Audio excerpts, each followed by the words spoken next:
Bonjour, aujourd'hui je vais aborder une phase tout aussi essentielle dans le processus de la création d'une vidéo, la post-production. Comme je viens de le dire dans l'introduction, la post-production vidéo, c'est la phase essentielle dans le processus de la création de la vidéo. Cette phase vient après la production et mène à l'aboutissement définitif du projet.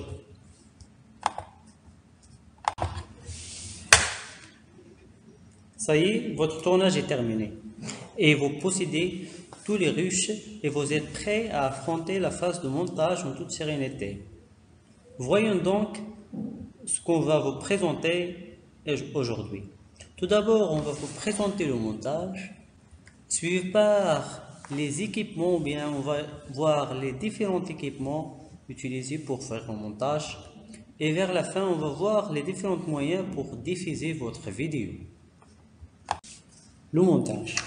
Si vous avez tout noté dans votre script, il suffit maintenant d'assembler les différents éléments, comme logo, musique, vidéo, voix off et graphisme. Il faut noter que la vidéo, c'est un domaine artistique, donc il n'y a pas de règle générale. Cela dépend de la créativité du concepteur. Alors, quels sont les équipements utilisés pour faire un montage? Alors, un monteur, il doit avoir impérativement un ordinateur. Cet ordinateur, il doit être puissant et performant.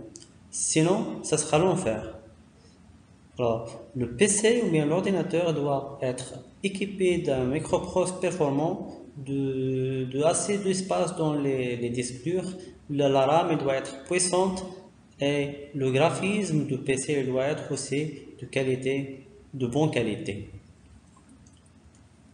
Maintenant, passons au deuxième équipement qu'on peut utiliser, qu'un monteur doit utiliser, ce sont les logiciels.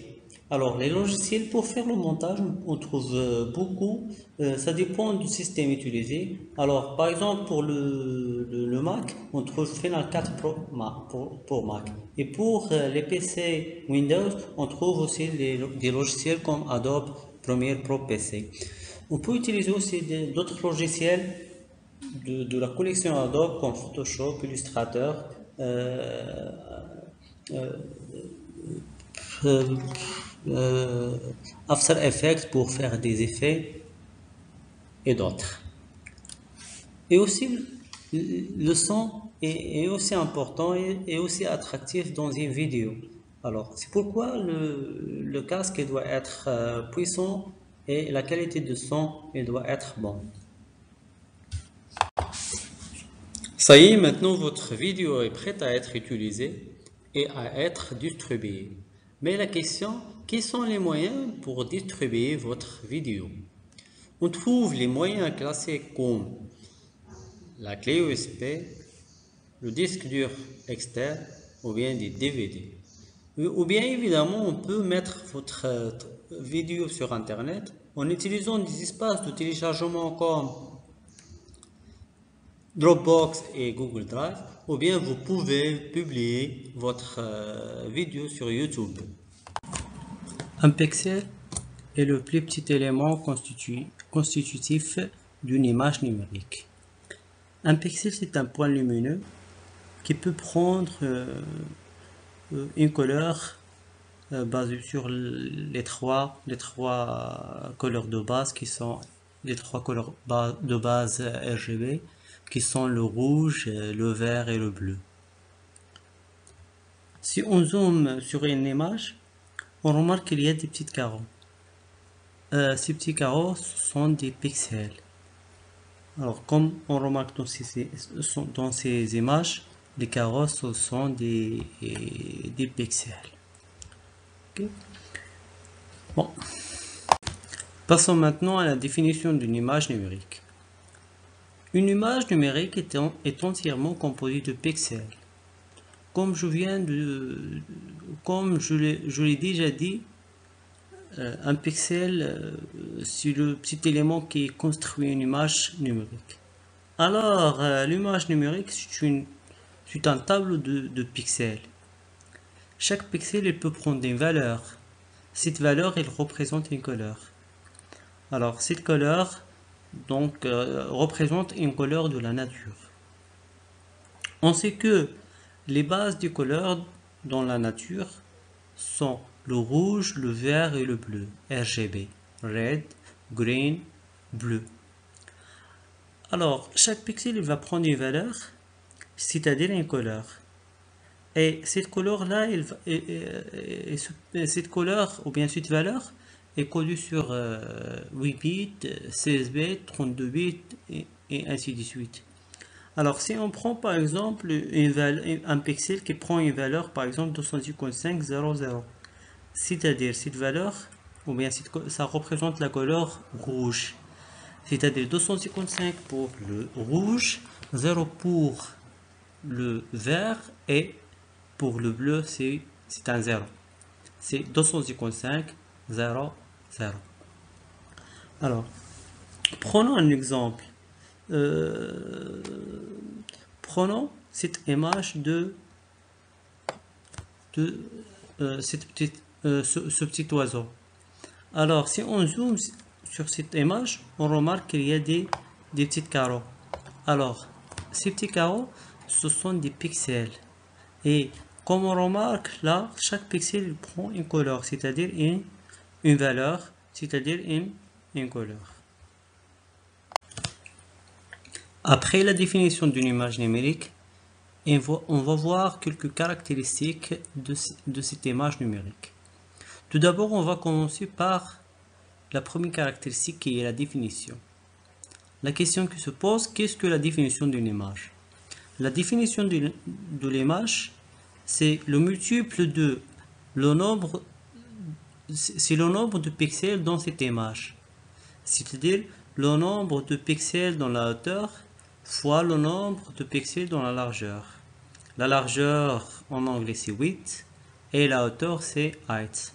Alors la définition est égale à largeur fois la hauteur. Prenons cet exemple, soit cette image de cheval, on a 300 pixels dans la hauteur et 400 pixels dans la largeur. La définition de cette image est 400 fois 300, ça donne 120 000 pixels. Merci. Passons maintenant à la deuxième caractéristique, la résolution.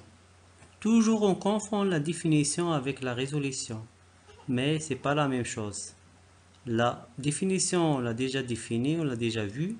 Maintenant, on va essayer d'expliquer la résolution d'une image. Qu'est-ce que la résolution de l'image? La résolution de l'image, c'est la densité de pixels dans une surface, c'est-à-dire le nombre de pixels par unité de surface. Si on prend cette première illustration, alors là, la résolution de cette image, c'est 8. 8 quoi? 8 dpi, c'est-à-dire pixels par pouce. Ok, ou bien en anglais, dots par inch, c'est l'unité de la résolution. Alors, si on passe à la deuxième illustration, on remarque que la résolution est 4 dpi, 4 dots per inch, ou bien en français, pixels par pouce. Alors, si on fait une petite comparaison entre les deux illustrations, dans la première illustration, on a beaucoup de pixels par unité de surface. On a plusieurs pixels par unité de surface. Par contre, dans la deuxième illustration, on a moins de pixels par pouce. Okay? Alors, en résumé, la résolution d'une image, c'est le nombre de pixels par unité de surface. Alors, maintenant, qu'est-ce que la relation entre la résolution et la qualité? Alors, la relation entre la résolution d'une image et la qualité d'une image, c'est que tant que la résolution de l'image augmente, la qualité augmente. C'est-à-dire, tant qu'il y a tant de pixels dans une image, il y a plus de détails. Et comme et comme il y a plus de détails dans l'image, elle est claire. Alors si on fait une comparaison entre la première image, la deuxième image et la troisième image, on remarque que la première image elle est claire. Pourquoi? Parce que le nombre de pixels ou bien la résolution est plus grande dans l'image 1 que la résolution dans l'image 2 et dans l'image 3. Alors, si on fait un récapitulatif, c'est que la qualité augmente tant que la résolution augmente. Merci.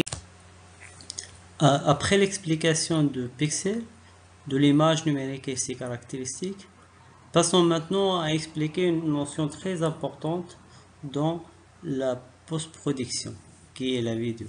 Alors, qu'est-ce que la vidéo? La vidéo, c'est le fait d'animer un certain nombre d'images avec une certaine cadence ou bien une certaine fréquence. L'unité de cette fréquence est image par seconde, frame per seconde en anglais.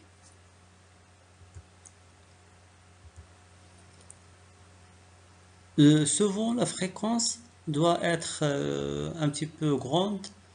Souvent, on prend des valeurs 24 images par seconde pour le cinéma, 25 images par seconde et 50 images par seconde. Pour que l'animation soit proche de la réalité. Qu'est-ce que la différence entre une image ou bien une vidéo numérique et une vidéo analogique? Une vidéo analogique, c'est une grandeur physique et concrète. Et une vidéo numérique, c'est le fait de numériser la vidéo analogique, c'est-à-dire prendre des échantillons et les coder en binaire. Ça y est, cette séquence a atteint sa fin. On se verra dans les prochaines séquences. Il faut signaler que dans les séquences prochaines, on va voir les différentes opérations de la post-production vidéo. On va voir comment monter une vidéo, faire du montage, comment ajouter des effets à une vidéo. On va voir comment traiter le son et affecter le son à une vidéo. Tout ça, on va le voir dans les prochaines séquences. Maintenant, je veux vous dire merci de votre attention et à la prochaine.